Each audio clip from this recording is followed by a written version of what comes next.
योगिता जी, प्रणाम महाराज जी। महाराज जी, नाम सिमरन करते आनंद में होते हुए भी नींद में चली जाती हूँ। अभी आनंद नहीं आया। आनंद में और नींद में अंतर है। नींद है तमोगुण का लक्षण। इंद्रियां आनंद में टिक नहीं पाए इसलिए तमोगुण में चली गई। नहीं तो नींद में भी भजन का आनंद रहता है। जब आनंद आता है ना तो नींद में भी भजन होते हैं। और भजन में नींद आ जाए ये तमोगुण का है। इसका मतलब आनंद नहीं। जैसे आपको भोजन भूख लगी और आप भोजन पाव भला सो जाओ। आप फिल्म पसंद की भला देखने बैठो 3 घंटे सो जाओ तो हमें बताना क्यों। आनंद आ रहा है ना। आनंद आ रहा है ना तभी। कैसे सो सकते हो आनंद आ रहा है। आपका क्रिकेट प्रिय खेल हो और चल रहा हो और फिर सो जाओ तो हमें दिखाओ। नहीं सो। क्यों। आनंद आ रहा है क्योंकि आपके मन के अनुकूल विषय चल रहा है।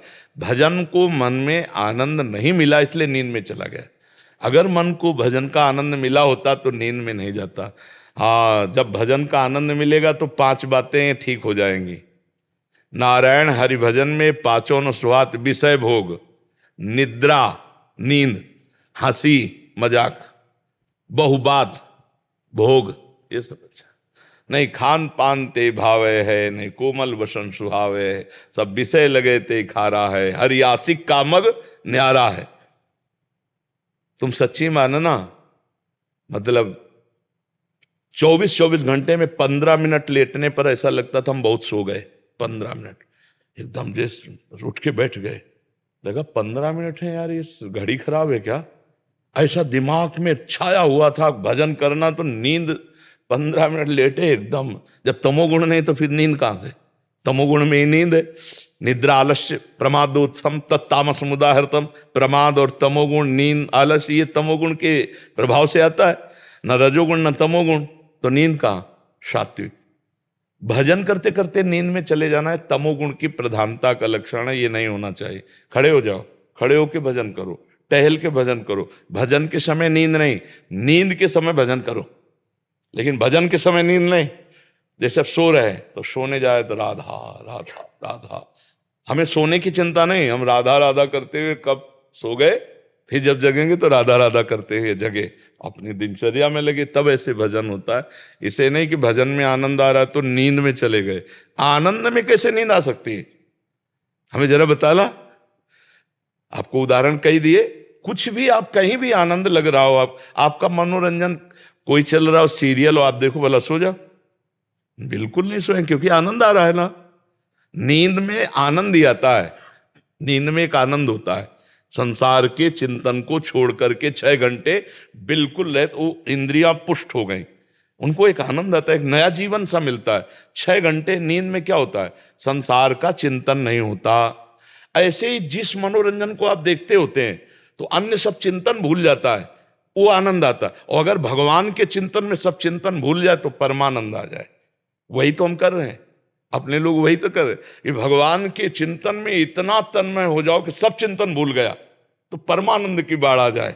अभी क्या होता है, संसार का चिंतन होता है। संसार विषम है। विषम में 2 परिस्थितियां, सुख और दुख, लाभ और हानि, जय और पराजय। तो हम इसी में थपेड़े खा रहे हैं। और भगवान सम है। सम में एक रस परमानंद है। अगर हमारा चित्त भगवान में जुड़ जाए तो हर समय परमानंद बना रहे। जैसे 4-5 घंटे नींद में गए, संसार का चिंतन छूटा, कितना अच्छा लगता है। जब जगते हैं तो कितना फ्रेश महसूस होता है। क्यों, क्योंकि 5 घंटे संसार का चिंतन छूटा। और अगर जागते हुए 5 घंटे संसार का चिंतन छोड़ दो तो तुम योगी हो जाओगे। तुम अखंडानंद परमानंद का भोग करने लगोगे। तो करे यही प्रयास है। जब हम राधा राधा राधा, उसी का चिंतन, उसी को देखना, उसी को सुनना, तो देखो फिर कितनी उन्नति होती है, आंतरिक और बाह्य दोनों। संसार का चिंतन ही हमें क्लेश देता है। देखो जो संसार के चिंतन में ज्यादा डूबते चले जाते हैं, डिप्रेशन में पहुंच जाते हैं। आप संसार का चिंतन करते रहो तो देखो आपका दिमाग थक जाए। वही राग, वही देर, उसने ऐसा क्यों कहा, उसने, हमने तो उसके साथ ये किया, ये पूरी गणित चलते चलते वो भट्ट हो जाता है। अब वो डूब जाता है। मतलब बेमतलब बैठे बैठे कुछ नहीं, कोई नहीं, वो डिप्रेशन में पहुंच जाता है। अगर हम नाम जप करेंगे तो अपने को हम बचा सकते हैं। आप गौर से देखना, नींद का सुख क्या है। 6 घंटे संसार का चिंतन छूटना। जब नई नींद लेते ना तो आप देखो हर नस नाड़ी आपकी भारी हो जाती है, थक जाती है। ऐसा लगता है यार सोना चाहिए। क्या सोना है? मतलब संसार का चिंतन 6 घंटे भूलना है, 8 घंटे भूलना है, मुझे संसार भूलना है। व्यसन में क्या होता है, नशे में क्या होता है, बुद्धि मंद हो जाती है, चिंतन लड़खड़ा जाता है, बस इस बात का सुख होता है। उसकी बुद्धि चिंतन रहित हो रही है, चिंतनी शक्ति खत्म हो गई है, इसलिए वो सुख का अनुभव कर रहा है। यहाँ अचल बिहार में जब हम रहते थे तो हितधाम के सामने नाली बहती थी, ये परिक्रमा मार्ग पक्का नहीं था। तो एक जो शराबी तो नाली के साइकिल लिए, तो बार बार ऐसी को, तो हमें पता नहीं था कि शराब पिए। तो उन्होंने कहा क्या भैया, वो नाली को ऐसे देखता और ऐसे फिर बार आगे और आखिरकार लड़खड़ा के नाली में गिरी गया। फिर भी उसे कोई शोक चिंता नहीं है, उसकी जो वाणी निकल रही है वो ऐसी निकल रही जैसे बादशाह की। क्या है? चिंतन खत्म, शुभ अशुभ का चिंतन, संसार का चिंतन, वो लड़खड़ा, चाहे भांग खाए हो।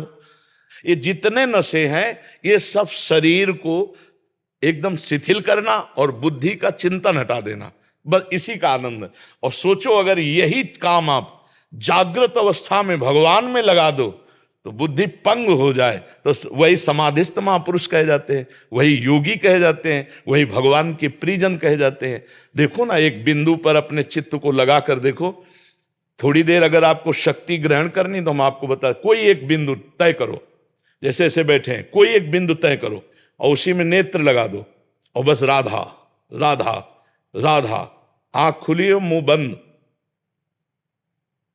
अब आपकी आंखों से पानी झरने लगे तो ऐसे कर लिया, फिर उसी पे लगा दो, फिर जिधर चिंतन करोगे एक तार चिंतन जाएगा। इसे त्राटक क्रिया कहते हैं योग में।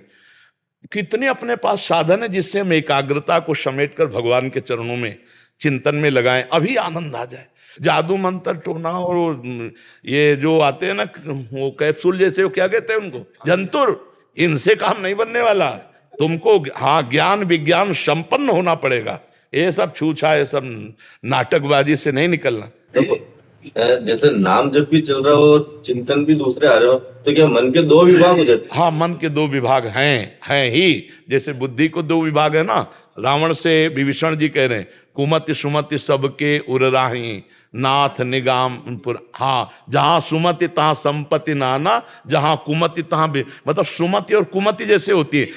हाँ, ऐसे ही सुमन और कुमन होता है। सुंदर जो मन होता है वो आपको अच्छी सलाह देगा, और कुमन जो कुमार्गगामी मन होता है वो उसी समय गलत सलाह देगा। उसी समय जैसे आपसे कह रहा है ये भोग लो बहुत अच्छा है, तो अंदर से आएगा नहीं यार फंस जाओगे, बहुत गलत है। उसी में 2 विभाग है। अच्छे वाले में मन इंद्रियाणाम मनश्चास्मि, और बुरे वाले मन को अच्छा बना दो तो निर्मल मन हो गया, भगवान प्रगट। विचार बुरे नहीं आते, काम को कैसे करना वो दिमाग में चलता रहता है, और नाम जब भी चलता रहता है। हाँ, तो आपको काटना है, डिलीट करके एक को चलाना है, ये बुद्धिमानी है। उसे रोकना होगा। हमें इसीलिए कहते हैं जैसे नाम जप करो तो नाम के अक्षरों का ध्यान करो, इसे डबल फंसाना होगा। ये डबल पटरी पे दौड़ता है, राग द्वेष पे दौड़ता है, तो इसे फंसाना होगा। राधा, अब अंदर से उच्चारण कर रहे हैं राधा, सामने लिखा है राधा, हम पढ़ रहे हैं, देख रहे हैं, सुन। अब इसको भागने का अवसर नहीं मिलेगा तो ज्यादा देर इसमें टिकेगा नहीं, देखना आप। और अगर टिकने लगे तो फिर देखना आप आनंद आने लगेगा, फिर रुचि बढ़ने लगेगी। ये डबल भागना चाहता है, ये 2 काम एक साथ करना चाहता है, इसमें क्षमता है। ये भगवान की आरती भी करेगा और बाजार भी वो आएगा उसी समय। भगवान की आरती करता जा रहा, सोचता जा रहा बाजार जाना, वहां मिर्च लानी, वहां आलू लानी, वहां ये सब करता रहेगा। देखने में लगेगा भक्ति हो रही है, चिंतन हटते ही लगता है कि मैं नाम जब भी चल रहा था मेरे। हाँ, हाथ नहीं, वो 2 काम कर सकता है, इसीलिए हम डबल उसको फंसाते। लिखो और उच्चारण करो और सुनो तो उससे मंगल हो जाएगा।